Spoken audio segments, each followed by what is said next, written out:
Okay, today we're going to be talking about section 8.4, which is simplifying rational expressions that are attached by addition or subtraction.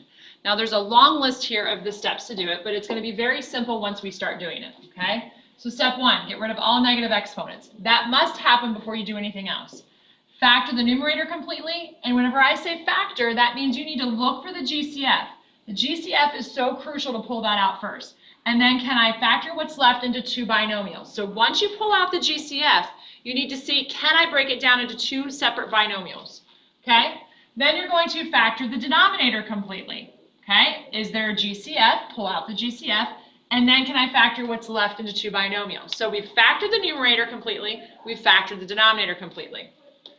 Then I want you to find the domain restrictions. Domain restrictions are always going to come from your denominator. Denominator. They're going to come from the bottom. Set the entire denominator not equal to 0. If you have a GCF, that includes the GCF, okay?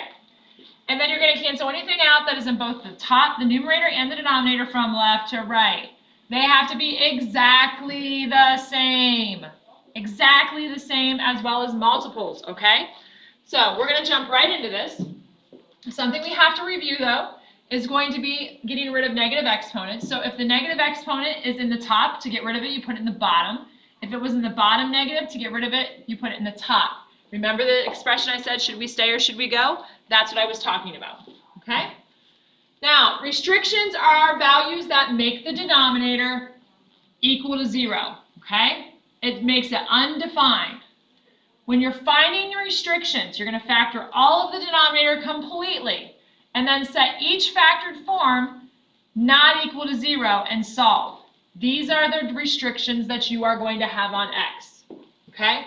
Now, I'm setting you up for whenever you do section 8.5 and 8.6 for domain restrictions and extraneous solutions.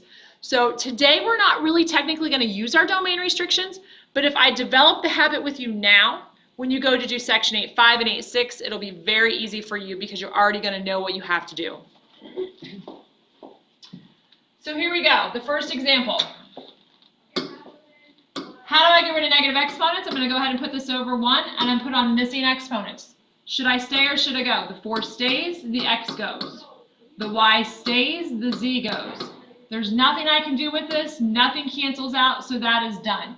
What your brain does need to know, though, is that x cannot be 0 and z cannot be 0, because if it is, then I'm dividing by 0 and 0 is undefined. Okay? So that is a review concept.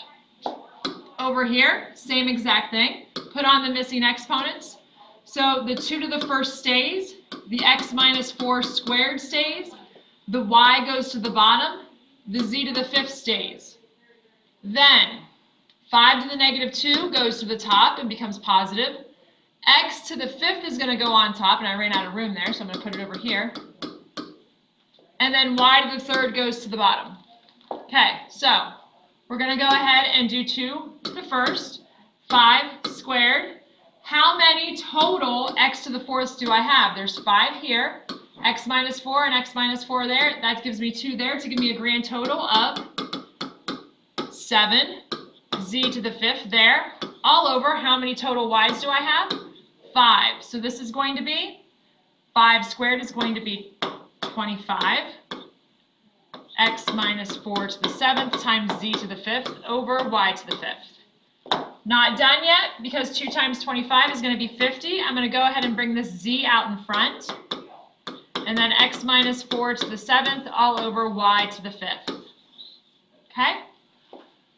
Now, that was just a review problem from what we did whenever we got rid of negative exponents, okay? So that is a review problem. Now let's go into what we're actually doing today. Okay, so you're going to read those steps, and we're going to make sure we understand the steps as we go through. So I'm going to bring these steps down closer to our problem so that we can see this step by step together. So step 1, get rid of all negative exponents. Do I have any negative exponents here? The answer to that is I do not have any negative exponents, so step 1 is actually done. Step 2, factor the numerator completely. So I need to ask myself, do I have a GCF in the numerator? Well, I have 4x and a 6. What's in common between 4x and 6 is a 2. So if I pull out a 2, 4 divided by 2 is going to be 2x. 6 divided by 2 is going to give me a 3. And then I'm going to leave the denominator because I cannot factor the denominator at all. So at this point, the numerator is factored completely. The denominator is factored completely. Now it says to find domain restrictions. So set the entire denominator not equal to 0.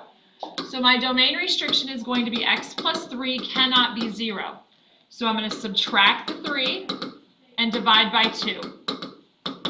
So my restriction is this right here. X cannot be negative 3 over 2. Again, we're not utilizing that today, but we're creating a habit for next section and the section after that. Okay? So then, cancel anything out that is in both the numerator and the denominator from left to right. So from left to right, do I have a 2 sitting single by itself or a multiple of it? No. Do I have the expression 2x plus 3? I do. That can go away on both the top and the bottom, and whenever they cancel out, it gives me the value 1. So therefore, what remains is just going to be the number 2, and that is your answer. Okay? So I'm going to go ahead and do the next one. Same exact concept. I'm bringing this check sheet down with us every time so that we know what we're doing. So I'm going to go ahead and clear my check sheet. Here we go. Next thing, get rid of all negative exponents. Do I have any negative exponents in this example? The answer to that is no, I do not. So I'm going to go ahead and say, okay, I don't. Step 2, factor the numerator completely. So I'm going to factor this into 2 binomials. Why? Because there is no GCF. How do I split up x squared? X and x. I need to have a positive 10, so my signs are either plus plus or minus minus. I look at the middle term. It's positive, so it's going to be plus plus. And what are factors of 10 that will add to give me 7? If you said 2 and 5, you are right, all over. I'm going to do the same exact thing with the denominator this time. There's no GCF. How do I know that? Because there's a 1 there. And since there is a 1, nothing goes into that number except for 1. Okay? So now I'm going to go ahead and put this into 2 binomials.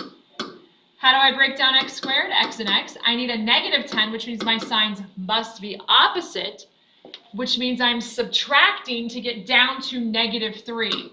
5 is negative, and the 2 will be positive. So I have factored the numerator completely. I factored the denominator completely. So now I need to find the domain restriction. So I'm going to set each parenthesis not equal to 0. So x minus 5 cannot be 0, and x plus 2 cannot be 0. So x cannot be 5, and x cannot be negative 2. These are the domain restrictions that you are going to put up here. X cannot be 5 or negative 2. Okay? So we're not done. We found our domain restrictions. So now I need to cancel anything that is out in both the numerator and the denominator that is exactly the same. Okay?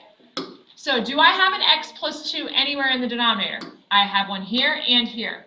Do I have an x plus 5? I have an x minus 5, but it is not exactly the same. It's kind of like me and my sister. We're from the same family. We look very much alike, but we are very different people. X plus 5 is very different than x minus 5. So what remains for our answer is simply going to be what is left on top with what is left on the bottom. You cannot cancel these out. You have to understand that they are expressions, and as such, if you want to put parentheses around them so that you understand that you cannot cancel them out, okay? That is your final answer. Okay, next problem. Gonna bring my checklist down with me as we go ahead and do this again. So, step 1, get rid of all negative exponents. I don't have any negative exponents in this one, so I'm just gonna keep on going. Step 2, I need to go ahead and factor the numerator completely. Well, here's my numerator. I have 3y squared minus 3. I do have a GCF this time, which is a 3. So if I pull out a 3, I'm left with a y squared. And to pull out a 3 out of a 3, I'm left with a 1. All over y squared minus 1. Now, I factored out the GCF, but I'm at this point right here where it says, can I put the numerator with what's left, which is y squared minus 1, into 2 binomials? The answer to that is yes, I can. So I'm going to go down and factor this further, and I'm going to have the difference of squares here, so that's y plus 1 and y minus 1. All over, let's go ahead and factor the denominator further. y plus 1, and y minus 1. Okay? Now, I want you to put this in the completely factored form. Could you have canceled out the y squared minus 1 up here at the green? Yes, but you would have missed your lovely little denominator or your domain restrictions if you did not solve it correctly. So we're going to go ahead and do our domain restrictions. So y plus 1 cannot be 0, and y minus 1 cannot be 0. So y cannot be negative 1, and y cannot be positive 1. So those are the domain restrictions you're going to put there. Okay? And then from left to right, we're going to cancel out the things that we have in common. Do I have a 3 or a multiple of 3 in the denominator? I do not. I do have a y plus 1, and I have a y minus 1. So what remains is just going to be 3 as my answer, and that is done. Tonight's homework is 8-4 worksheet 1, rational expressions.